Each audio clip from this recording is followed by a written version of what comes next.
December. Did it used to lock up Yes. on you, or what did it do? And then I didn't come in January. I got arthritis. I literally forgot. Like I seriously just. All of a sudden the next day I was like, When he went in there, he couldn't have so much. this is exhausted. I'm so exhausted. So hopefully she'll show up tomorrow. I'll text her and be like, hey, how are you? Because it's so much, so much better if I can just not have to. It's just the amount of physical and mental exhaustion from being in this room. Like I don't know how anyone does it. Is it like? Hopefully you get some relief. Yeah. She seems decent, the woman that they hired, so hopefully she's over being sick tomorrow and she'll come back. But yeah, I could not get into my email for some reason, or maybe it was because I was at home. I don't know. It was asking for a password. I don't have I don't know my password. Like, because managed update. Okay. So when all these farmers tiled them out, Surgery. I'm sure they did. You would do the same Okay. thing there. Oh, well, okay.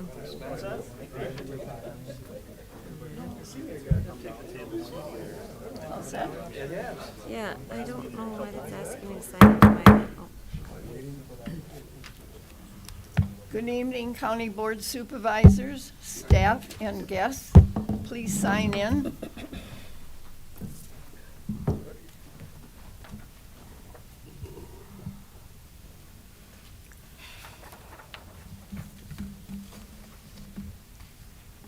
Buzz, could you sign in, please? I'm in. Oh, you have to click present. Is it? Okay, sorry. Everybody else in? So where's our numbers? We have 18 present, 2 absent. And we have a quorum. So would you please join me in the Pledge of Allegiance, and please stand for a moment in memory of Patrick Lochran, who was a former supervisor here for many years. Thank you. I pledge allegiance to the flag of the United States of America and to the republic for which it stands, one nation, under God, indivisible, with liberty and justice for all.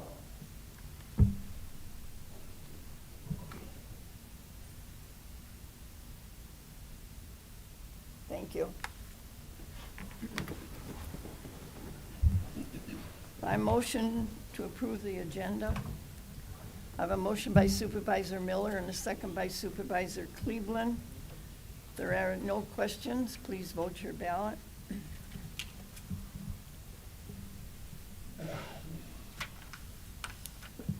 And we have 18 yes, 0 nay, 0 abstain, and 3 absent.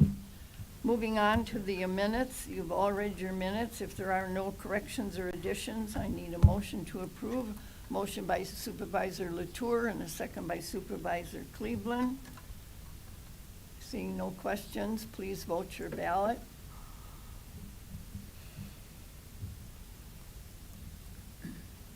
We have 18 yes, 0 nay, 3 absent. Right. Moving on to communications. We have one communication from the Public Service Commission of Wisconsin regarding the application of the American Transmission Company as an electric public utility for a certificate of public convenience and necessity to construct and operate the Ozaukee County Distribution Interconnection Project, which includes part of Calumet County. All right. We'll place that on file. And there's no public participation, so we'll move on to special business. And tonight we have Anthony Reali will present the soil and water conservation compliance for the Farmland Preservation Program.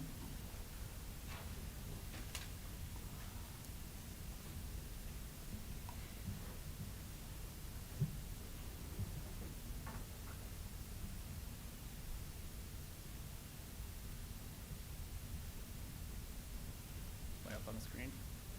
Not yet. Okay. There we go. Is the mic on? All right.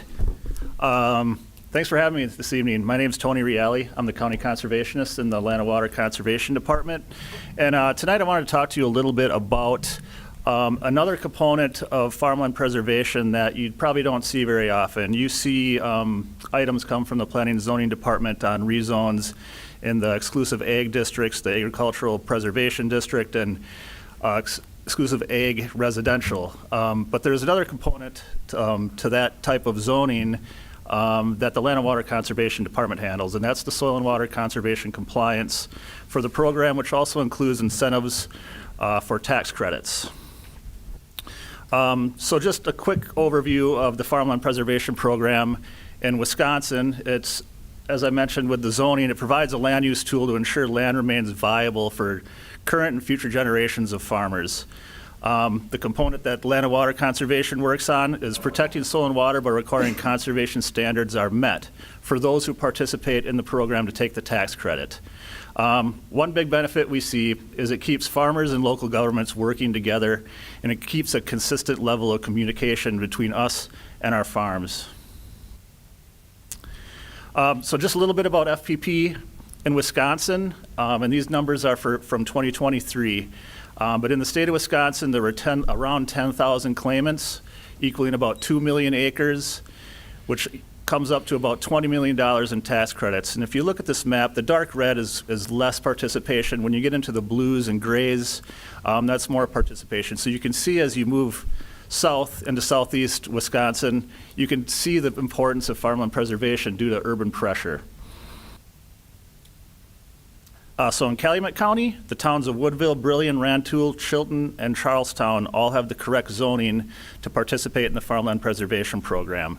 We have about 260 participants that can fluctuate a little bit year to year, which equals about 37,000 acres.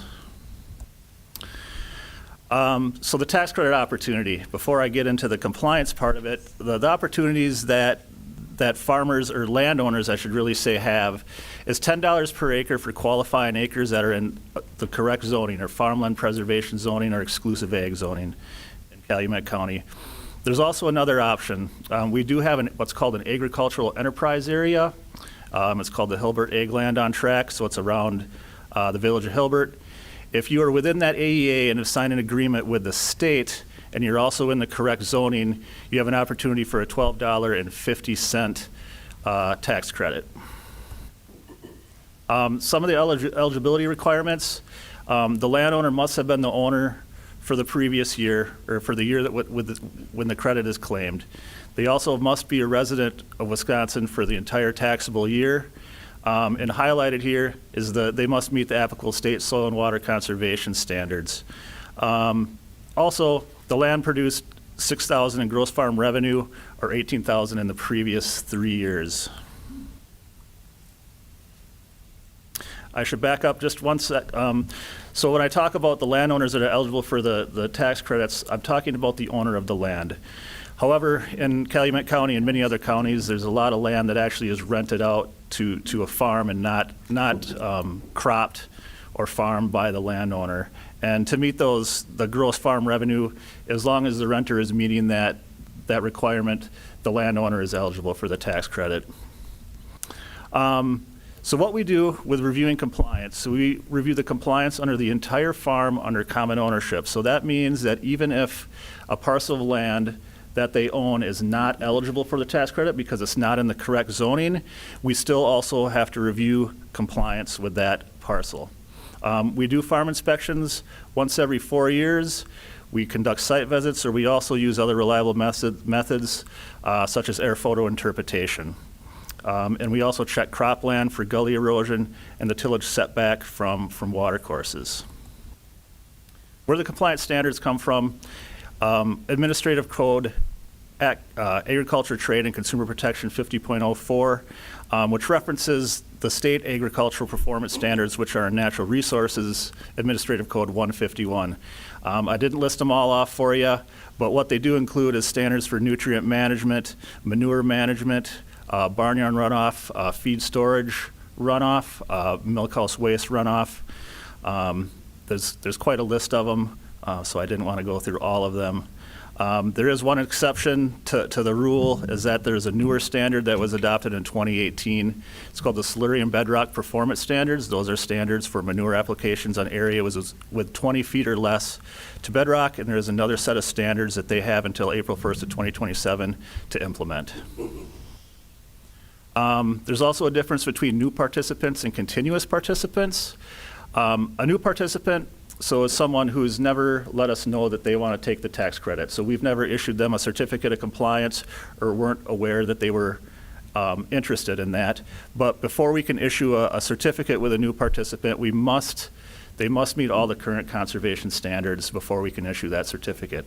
A continuous participant, they must be in compliance with all the standards, but they can complete a schedule of compliance with us to meet the standards. And the reason for that is that the standards, all of the standards that I mentioned before, they weren't all adopted by the state at the same time. Some of them came in the early 2000s, some came mid-2000s, and some came in 2018, like I mentioned. So people that have been taking the tax credit for many years, when there's a new standard, they're given a chance to gain compliance if we find that they're not in compliance with that standard.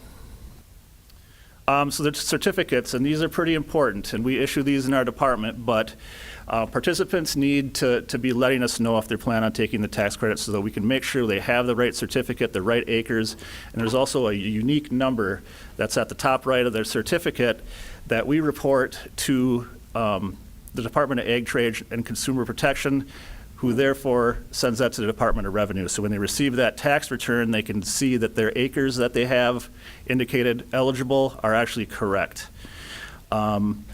So they must have this, and this is an example of the certificate on the back. We list out the parcels, the township, the number of acres that they're eligible for, and then, like I mentioned, that unique number. And we do help with that a little bit.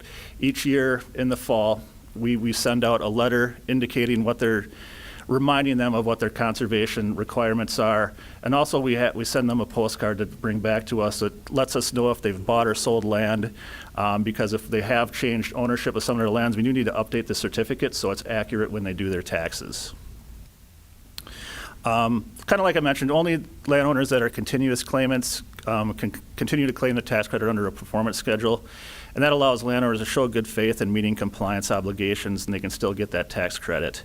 A lot of why the state allows us to do that and why we do it as a department is we find it important to keep people working with us within the program. We're really trying to get, as a land and water department, that environmental benefit of that compliance, and it keeps us working with them towards that. Notice of noncompliance, we don't issue many, but we have, over the years. The easy one is they failed to comply with the applicable standard, or failed to comply with a schedule, wouldn't allow us to do an inspection, or maybe we've had some that they've voluntarily just refrained from taking the tax credit, so we'll do a notice that way.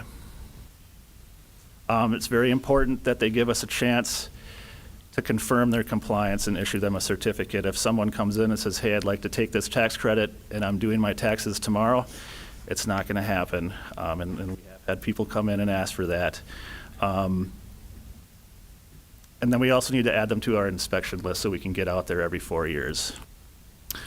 So usually when we do our compliance monitoring, we're doing that in the spring. That's when we do the brunt of that work, and that's usually our cropland monitoring for gully erosion and tillage setback. There's just a couple pictures there. They're just examples of some of the gully erosion we occasionally run into. We've also started to use a drone to do some of our inspections, which does take, it takes a little bit of our workload off.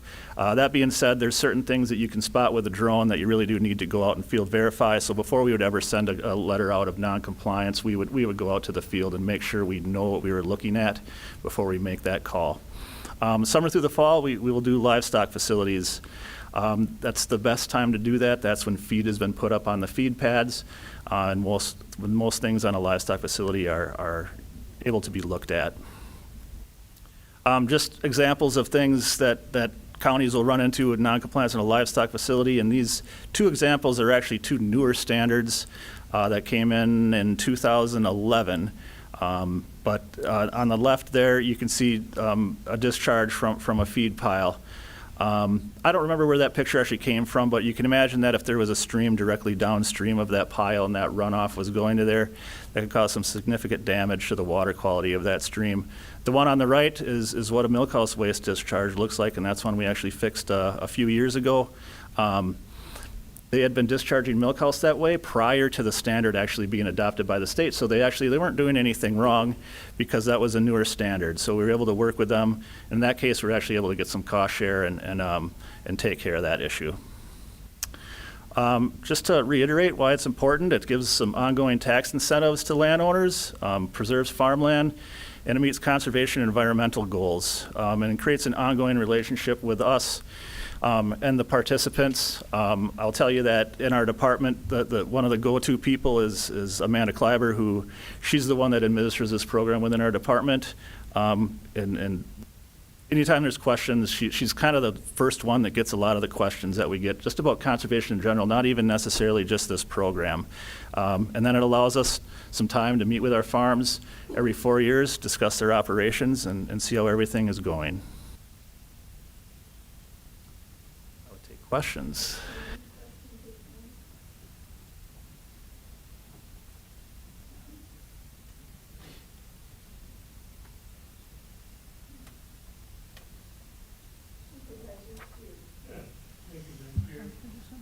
Question is, on our farms, how many have we gained or lost or? Well, so you're talking like acres of farmland in the county?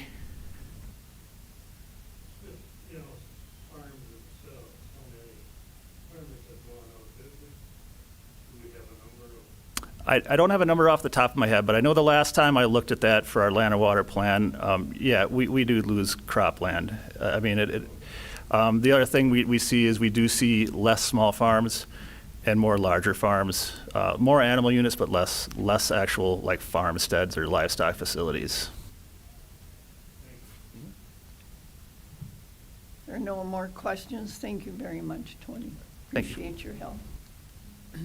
Okay, moving on to discussion of the Phase 2 second floor architectural concept design. As you recall, we had 2 committees meet together a couple of weeks ago and went to the different committees, so it's before the board now. And who's going to, Matt? Okay. Good evening. So here we would like just to kind of review and discuss the second floor concept and design by Quinny Architects. So I'd really point you to 3 documents. The first I handed out. You know, here is the concept. Did anyone not go on a tour of the floor? Okay, maybe Andy. But so when we look at this concept, this would be what was proposed. It is the same for those of you that did go on the tour. It's the same layout, the same design. Nothing's changed on this concept. So we review the concept and how this will work, and I'll also point you to page 7 and 8 of your packets. It's a fact sheet regarding the project.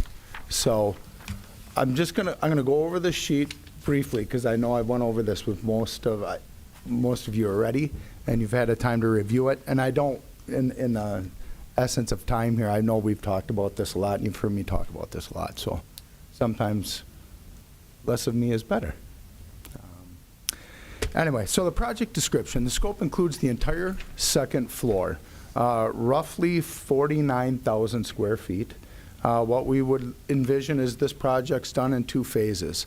The first phase would be the south end of the building, about the south half of the building, so the rotunda to about the extent of where ADRC is.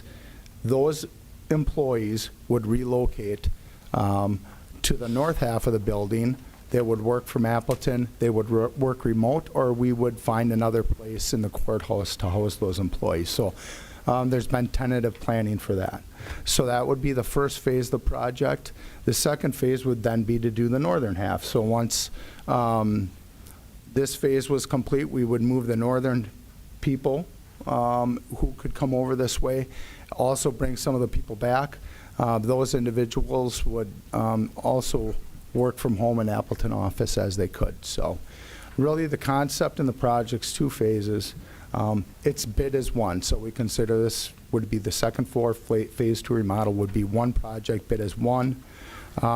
What we would hope to have an approval, if we have that, we would go into design, go through the bid process, which is very comprehensive, and have a bid-ready project, shovel-ready project by the end of this year.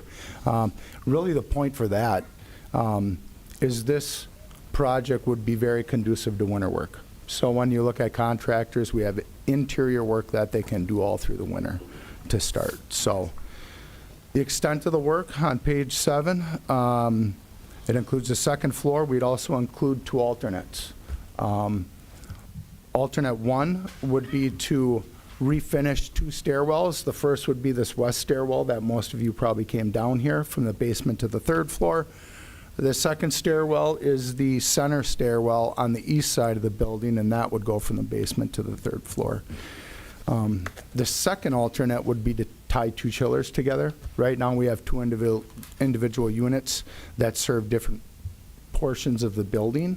What we'd like to do is tie those together so we have redundancy. If one goes down, we don't lose cooling in one part of the building. We could feed the whole building with 1 chiller and vice versa. As far as the benefits, really, and when we go through here, we broke it down into 3 categories: improving client navigation and distribution throughout the Florida divisions, improve client service delivery and security, and then improve staff collaboration and efficiency. So I'm not really going to dig down into all those bullets. We talked a lot about that, and we actually physically saw those on the tour, what this remodel means to the Health and Human Services Department and all the divisions and delivering services. But really, you know, to sum it up, it's a strategic investment in safety, confidentiality, efficiency, and workforce stability. Part of this project, and really 20%, roughly 20% of this project, when we look at the overall budget, is updating mechanicals. So it's really things that we won't see. So the HVAC, the air handlers, and a lot of the HVAC system is roughly 50 years old. A lot of the electrical infrastructure is 50 years old. In addition to IT cabling, all the cabling that runs the backbone of our operations and how we move data around is 30 years old. So it's an opportune time if we're going to remodel all that. Most of that stuff's in the ceiling to get that all taken care of and up to date as part of this project. So really that's really the concept and what we look at. So there's a budget, and I know there's a resolution to consider later, but with that, I guess I would take any questions. Are there any questions at all, Amanda? Supervisor Kuhn? Thank you, Madam Chair. I'm looking at the cost of this. So is the cost that you have in here, the 9 million something, is that, is that change for which alternative you pick? It very well could. You know, in an alternative you pick, when you look at your alternatives, if you have budget, you might take one of those alternatives. If you're over budget, you wouldn't take one of those alternatives. So, you know, as far as budget, we wouldn't really know until it comes in. What I can tell you about the estimate, it's very conservative and comprehensive. We've got about a $600,000 contingency if we run into issues. We've got money in for all the fees required, all the permits. We've got a line item for phasing for doing this in 2 parts. We also have a line item for furniture, FF&E. It's incredible on how much a table or a desk costs. So we think we've got all our ducks covered on this one for the estimate. So the estimate that you have, this 9 million something, that does not include the alternatives right now?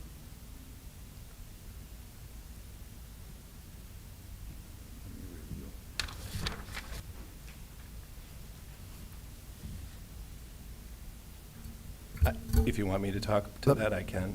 Okay. So when we talk about putting alternatives in, Kathy, it's depending on if the bids for the original conceptual design come in less, we add the alternatives if they're within budget. Okay. Does that make sense? So right now, they're there as a placeholder to let you know that if there's funds available, we would seek the alternatives. If there's not funds available, because obviously this is a large project, we're making estimates. If they're not available, we wouldn't proceed. Okay, then I have a question for you, too. The money for this project is going to come out of sales tax, is that correct? Correct, but right now, Kathy, we're talking about conceptual design only. You're going to have the opportunity for conversation about funding during the resolution. Okay, So right now, according to what we need to have is a good review of the conceptual design to see that the board supports the design. The second question comes through the resolution if you support the funding for the design. Okay. Does that make sense? yep, thank Okay. you. Any other questions? Okay. Thank you. Matt. All right, we're moving on to resolutions. Resolution 2025-18. Resolution urging Governor Evers and the Wisconsin Legislature to enact a comprehensive, sustainable transportation funding solution, introduced by the Highway Committee. I have a motion by Supervisor Booty and a second by Supervisor Elliott. And Supervisor Booty, would you explain this resolution, please? Thank you. So, Calumet County, as part of the Wisconsin Counties Association, is looking at this resolution. All the counties throughout the state are looking at this resolution. All townships, through the Wisconsin Towns Association, are looking at this resolution. All cities and villages, through the Wisconsin League of Municipalities, are looking at this resolution because local governments in the state of Wisconsin own and maintain 90% of all lane miles in the state of Wisconsin. Transportation is the driver of all of our economic engines here, and it is very important to all of us. As such, per the background information here, highlights, since 2006, there has been no real inflationary increase in the state of Wisconsin Transportation Fund income. In fact, since 2006, the state of Wisconsin Transportation Fund has lost about 32% of its income, inflation adjusted, since that time. What we are looking to do as part of this resolution is to have the state government finally get around to coming up with a long-term, sustainable method of funding our transportation system in this state. We don't want them to have another panel doing another study, giving them the same results that they've told them before. We want them to do something. And so, we are going to hopefully pass this resolution, and with all of our other counties and our partners in towns and cities and villages, put some political pressure upon our elected officials to take action. If you have any specific questions, please let me know, and I will address them as best as I can. Thank you. Are there any questions of Matthew or of the resolution? It's just a big campaign that WCA is pushing forward to have sustainable funding for transportation in the future. So, if there are no questions, please vote your ballot on the resolution 2025-18, urging Governor Evers and the Wisconsin legislature to enact a comprehensive sustainable transportation funding solution. We have 18 yes, 0 nay, 3 absent. The resolution has been adopted. Moving on to Resolution 2025-19. Resolution authorizing grant application for the Stockbridge Boat Harbor restroom remodel, introduced by the Parks Commission. I have a motion by Supervisor Miller and a second by Supervisor Elliott. And Supervisor Schwallenberg, would you speak to this resolution, please? Thank you, Madam Chair. This is probably one of the least expensive resolutions you'll see for a while. These restrooms down at Stockbridge Harbor are as old as the harbor is, and we were talking about it, that harbor is almost 30 years old. So they really are in bad need of repair. They're going to cost, as you can tell by the resolution, $24,500. 15,000 of that is coming out of our capital improvement funds, and this is to apply for a grant for the remaining 9,500. Thank you, Madam Chair. Right. Are there any questions regarding this resolution? Supervisor, I guess there are none. Thank you. All right, please vote your ballot.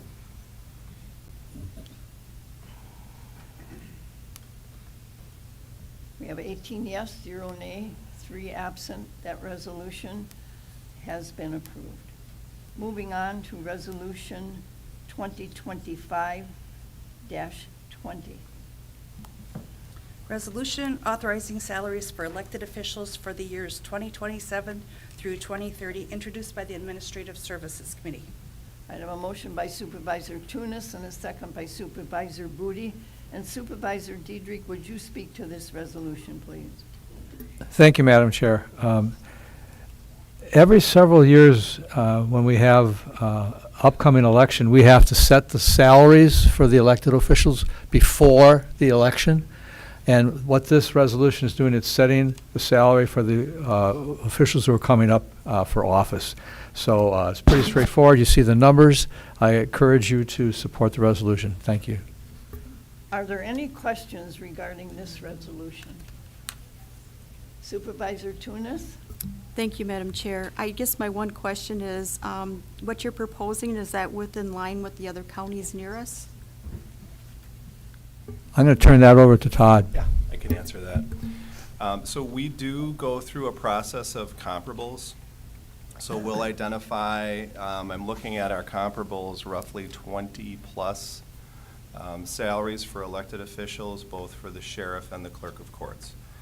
What I will say about that is it's more challenging because it is a political issue sometimes in counties, depending on what they believe about their sheriff or what they believe about their clerk of courts.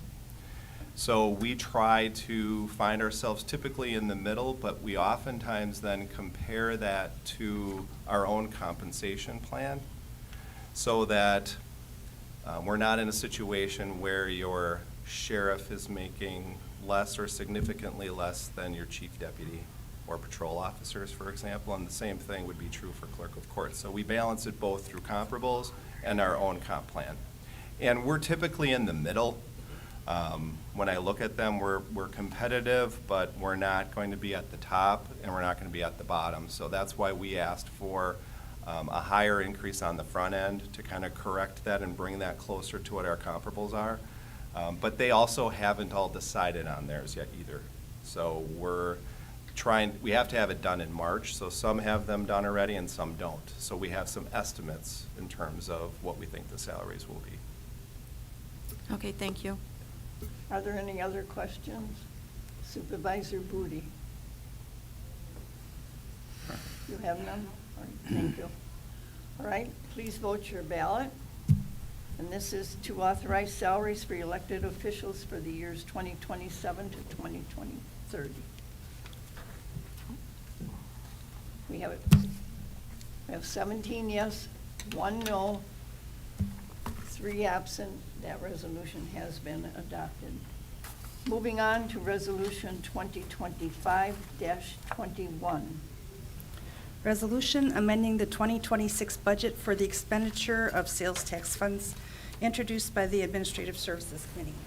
A motion by Supervisor Elliott and a second by Supervisor Steer. And Supervisor Diedrich, would you speak to this resolution? Thank you, Madam Chair. This resolution was put forward with Health and Human Services because of their interest, obviously, in the second floor remodel, and passed to the Administrative Services Committee, which passed it unanimously back to this board for final approval. However, I will just point out one small thing. Kimberly and Todd, the administrator, found a lack of an item in the resolution, so I'm going to propose an amendment. If I would have Beth please read the amendment I'm proposing. Thank you. After the third whereas, we're going to add, whereas the county board approves of the conceptual design. I got it? So I'm making that motion. Is there a second? I have a second by Supervisor Booty. Sorry? Oh, never mind. We got to do our thing on the pads here, huh? You want to continue on then, Supervisor Jeter?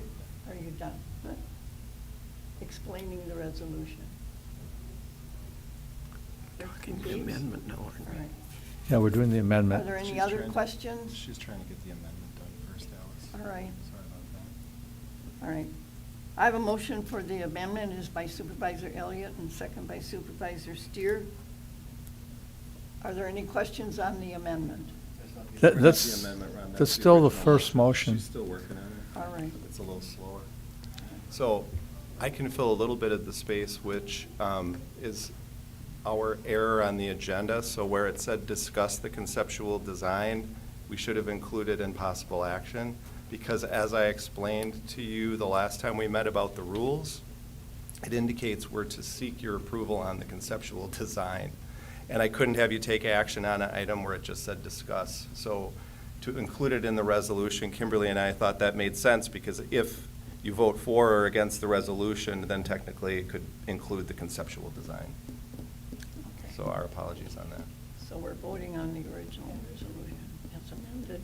Yeah, you're going to vote on the amendment first. All right.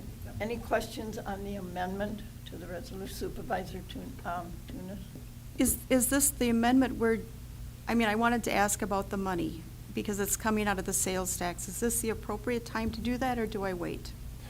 So first you need to take action on the amendment that's proposed. Once you've taken action on the amendment, then you can go back to the resolution as possibly amended, and then your question's appropriate. Okay, I'll wait then. Okay. I need them to make the motion, Yes. seconding it on the amendment. So it was. Supervisor. He's waiting for his cue on the pad. I did it. Matthew, we're there. You're there? Okay. We're done then? Okay. We see some different stuff. So now it's conversation on the amendment. Is there any conversation or discussion on the amendment?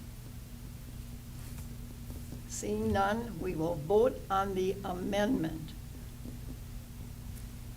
Please vote your ballot.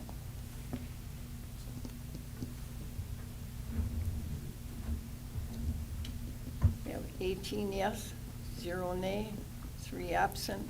The amendment has passed. Now we need to go to the original resolution. Do you want to check, is Ron done with his? Ron, are you done with your? No, I've still had a couple things to say. All right. So while Beth is getting everything set up, the resolution before you lines out how we intend to fund the project that's lined out there. And because we had money in the budget, and now we're proposing to add additional funding, we have to approve the amendment to the budget. That's basically what this is. And now, Catherine, we're going to have to get to your questions about the budget. So I'm done talking. We'll turn it back to everyone else. Right. Supervisor Tunis, you may now ask your question. Thank you, Madam Chair. My question is, with this, it's coming out of the sales tax. And when we approved the budget back in November, there was $2 million for the 26, 27, each one was $2 million, and then $1 million for the, tentatively anyway, for the next year, the 28. And then, so what I'm wondering is where and we also, if you looked at the budget, there was all these projects that all the departments had that were coming out of the sales tax. And if I remember right, I looked back at my back at my book, I've got it with me. It was actually $6,600,000 was actually the revenue with it. And yet when you looked at what was in the budget and what departments wanted, it was more than that amount of money. So my question is, what's going to happen to these other department requests if we approve this? Are we approving the money or just approving that we can go ahead with the design? The resolution actually amends the budget, so you would be approving us to spend the sales tax dollars on this particular project at the 9.9 that we roughly have in this amendment. So it is committing sales tax dollars, and then we would go and reprioritize projects that are in the current capital improvement plan.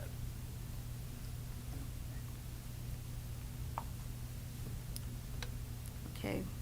So, I mean, that's gonna happen anyway. We would reevaluate every year your capital improvement plan. So departments know that they put those in as projected placeholders. So we, me and you, have an idea of what may be coming as potential projects. It's not a commitment to those projects. So for 2027, there may be parks projects, road projects, facilities projects. That does not mean that they're gonna occur, because more could occur depending on if we have sales tax in addition to and possible carryover dollars, or less could occur depending on what our financial situation is. So we will definitely have to modify them, but we do that anyway. So how much would be left over, are you estimating with the sales tax for Rough- 27? Yeah, we're roughly estimating 3.8 million available for projects outside of this project for 2027. But this project would go ahead. If this project goes ahead, we're estimating $3.8 million available for other projects for 2027. And then we would have to prioritize that and bring that to you, whether those are highway projects, parks, or facilities.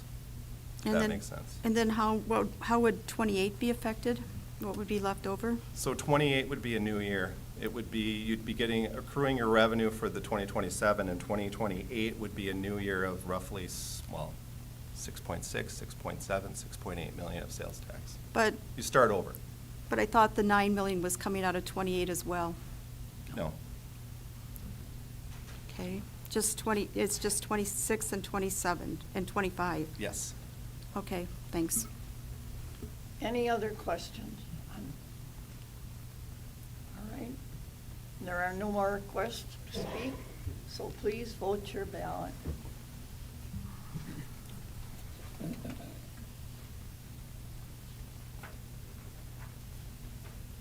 Supervisor Tunis, would you? Thank you. 18 yes, 0 nay, 3 absent. The resolution has passed. All right, moving on to ordinances. Ordinance 2025-17. Ordinance to amend Chapter 82 zoning code on certain property in the town of Brillion, property of Keith Finch, introduced by the Planning, Zoning, and Farmland Preservation Committee. All right, I was, motion by Supervisor Miller and a second by Supervisor Diedrich. And Supervisor Kessler, will you take this this ordinance? Thank you, Madam Chair. Keith Finch is requesting to rezone approximately 2.3 acres from the exclusive ag district to the agricultural residential district. The 2.3 acre lot is an existing residential parcel, and no farmland will be taken out of production as part of this request. The applicant is seeking the rezone to run a home occupation business out of the existing residence. The rezoning is consistent with the town and county comprehensive plan, and the town of Brillion has no objection to the proposal. All right, thank you, Supervisor Kessler. Are there any questions regarding this ordinance? I see no one request to speak. Please vote your ballot. We have 18 yes, 0 nay, 3 absent. That ordinance has passed. Moving on to 2025-18. Ordinance to amend Chapter 82 zoning code on certain property in the town of New Holstein, property of the Alfred and Janice Coiler Trust, introduced by the Planning, Zoning, and Farmland Preservation Committee. All right, I have a motion by Supervisor Miller and a second by Supervisor Diedrich. And Supervisor Kessler, would you speak to this ordinance, please? Thank you, Madam Chair. The Alfred and Janice Coiler Trust is requesting to rezone approximately 8.25 acres from single-family 20,000 and the general agriculture districts to the Heartland District. The rezone was requested to correct existing zoning and land division compatibility issues on the subject parcel. The rezoning is consistent with the town and county comprehensive plan, and the town of New Holstein has no objection to the proposal. All right, thank you Supervisor Kessler. Are there any questions regarding this ordinance? Seeing none, please vote your ballot.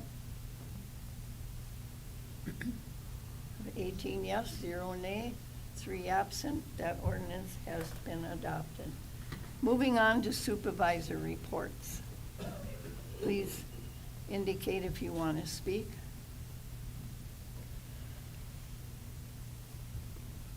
I have a couple. Sorry. Supervisor Schwallenberg. Thank you, Madam Chair. A couple of things that I found interesting that pertain to human services is the tax relief bill that the legislature is talking about includes the 56 positions that would be necessary to keep the error rate down below 6%, which is very interesting. And also there, I believe it was $200 million in there for special education also, which we haven't seen for a while.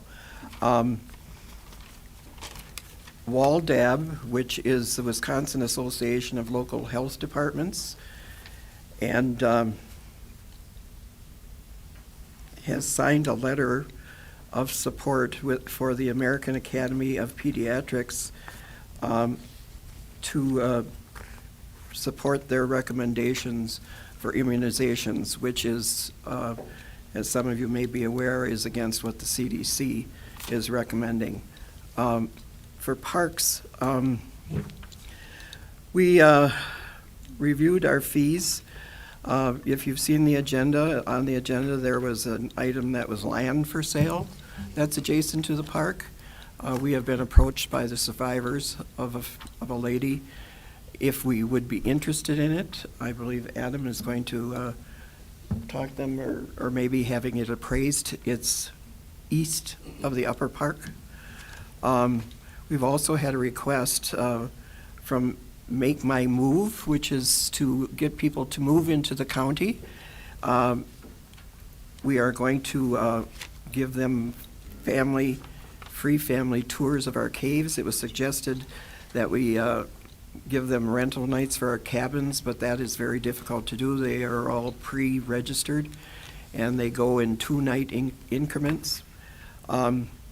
If you're a Facebook person, there's a Facebook ad with it that promotes the parks and hiring for the parks. It's with some of our employees. It's done extremely well, and hopefully will bring some young people into work, some of the jobs that our college students do. We're unfortunately still having issues with Ledgeview, so we're not quite sure that it may be open late summer. Hopefully some of the issues can be resolved a lot faster. That's all I have, Madam Chair. Thank you. All right, thank you, Supervisor Schwallenberg. I have just a couple of things I want to, regarding the court legislation that was proposed. It has passed both houses and is now waiting for the governor's signature. And that will mean between $17 and $23 million per year for our county. So that is quite an addition and a help in our operating the courts. As you know, that the county was usually about 80% in its operations of the court. The other thing I'd like to mention, and I'm a little upset about it, but I guess that's how politics go. The volunteer driver legislation that we had all hoped to pass would reduce some of the insurance for these volunteer drivers to transport people who had to go to the doctor or to the hospital or wherever appointment they needed to do, is dead in the water. And the reason it's dead in the water is because the insurance commission did not feel the rates were that high. We asked for a list of insurance companies who felt it was very high, and I'm working with Colin at the WCA and waiting for that list, so you may hear more about this, but anyhow, the legislator that wanted to push this bill through did not go forward because he knew it would not pass with the insurance commission's resistance. So I really feel bad about this. This not only affects Calumet County, but it affects all the counties around the lake, and it's just too bad. That's the problem. Moving on. Oh, Supervisor Steer, sorry.